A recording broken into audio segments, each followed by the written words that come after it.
How are you all doing? I hope you're keeping well out there. So, time is still short here, and we've had a few problems since I was last on YouTube, such as a leak in the roof of the new workshop, which has caused problems and has damaged some equipment and stuff. So we're trying to get over that and make up our mind what we're going to do next with the new workshop. The new workshop is sort of past its best when I got here, but we might just have to struggle on with it for now. As a replacement workshop, we in the region of €10,000. Anyway, I was taking a short minute in the house earlier on, and I thought, if we'll get a few minutes, I'll go out and make a quick video on something, just to keep the old hand in. And I was flicking through a practical television magazine, this one from October 1957, and in these small ads, I seen something that done recognised, right? And I'm going to show you here. Signal and pattern generator. £6.19 and 6. Right. For the easy monthly payment of 27 and 6 after a £2 deposit. Rather expensive, considering that the signal generator, which has more knobs and dial and all sorts of stuff, panometer, was £4.19 and 6. So what's so special about this that's so expensive? I don't think there's anything all that special about it, but we're going to have a look at it because I have it on the bench. I think I got this at the Galborn, though I can't remember for sure or not. I do know I've never tried to power it up, but we're going to have a quick look at it. It'll be a short video, so we'll see does it do anything, right? Which it may or may not. I also have here another brainwave idea. A couple of years ago, I came into possession of a pie black box that was completely eaten with woodworm. In fact, I've come across two of them. But anyway, so I have two amplifiers out of pie black box, and I was thinking of sticking this one into this nice speaker cabinet and some sort of a Bluetooth module, and then we'd have a nice Bluetooth speaker with a ultra linear amplifier, but that's going to be for another day. Right, let's have a look at this. 6 screws holding it together, and the handle's rotten, so don't lift it by the handle. Never a great start. We'll need a flat blade screwdriver of some description. Will this one fit? Yep. We'll open them up and see what's inside. Apparently it does vertical bars, horizontal bars as well. And it covers... what range does it have? It has 5 bands covering 7.5 meg up to 210. So it does band 1 and 3.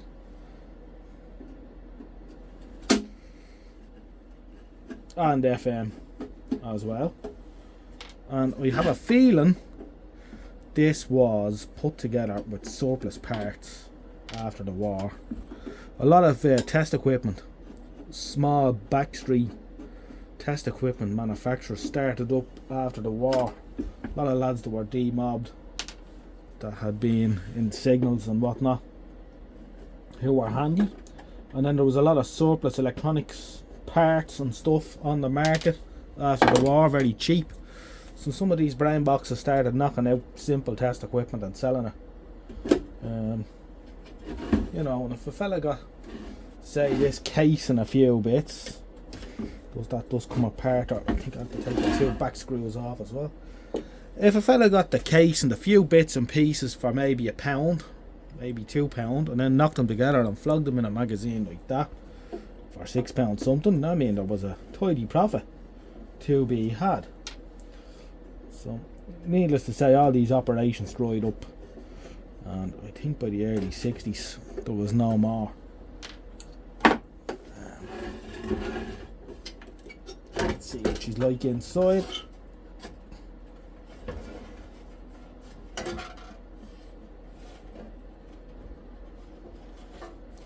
What's in here? What is in the magic box? let's have a look. Ooh. There's a 6K7G, which sure enough has a crow's foot on it. So that's definitely a surplus. And up here, there's an EF80 by Emitron, trademark of Electric and Musical Industries Limited. Huh. And a nice selenium rectifier. And that's about it. There's not much in there for your £6. Near £7. £6 19.6. Yeah. Nice again. A surplus variable capacitor. A surplus variable capacitor, probably out of a radar unit or some such. Yeah, so it's all surplus stuff that's in there. Right. What am I gonna do? What's the worst that could happen? The worst that could happen is this mains lead doesn't look wonderful. We'll take a couple of inches off the end of that. Let's have a look. While the cloth is rotten, the rubber appears okay. We do like to live on the edge.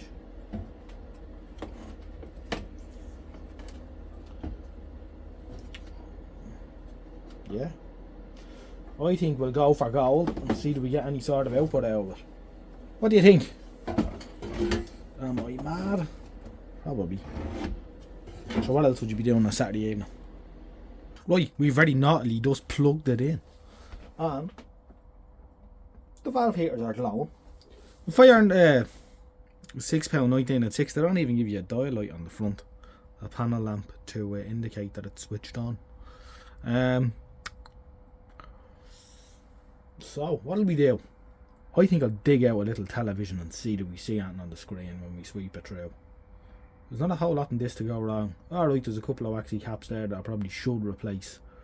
But I have a strong feeling this is going to work to some degree or other. Okay, we've hooked up our Sony 990 UB, which is, for anyone who doesn't know, is a little Sony made dual standard black and white set that was everywhere in the 70s. To the output of our super duper pattern generator. So let's sweep this around and see do we see it.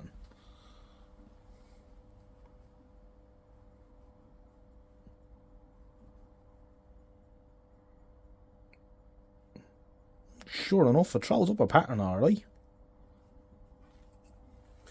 It's quite broad in its let's go for constant wave. Let's see, so we're on channel 1 here, which should be around 45 megahertz or thereabouts. I don't know how accurate this is at all.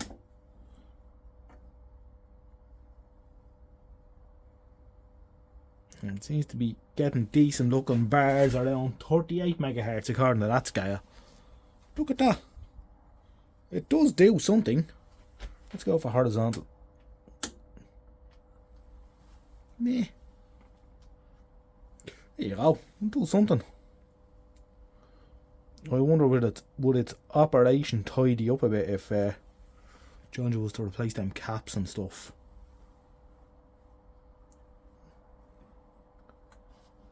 And it has an RF attenuator on it as well. You can kill the RF. It's quite good. I wonder what it's like on band 3. Let's go channel 7 on band 3. See what's doing up there.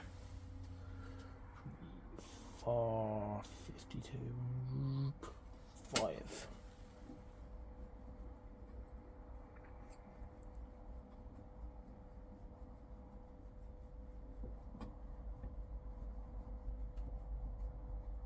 Maybe she's not whistling up there. No, she seems happier down on band 1. We'll go back down.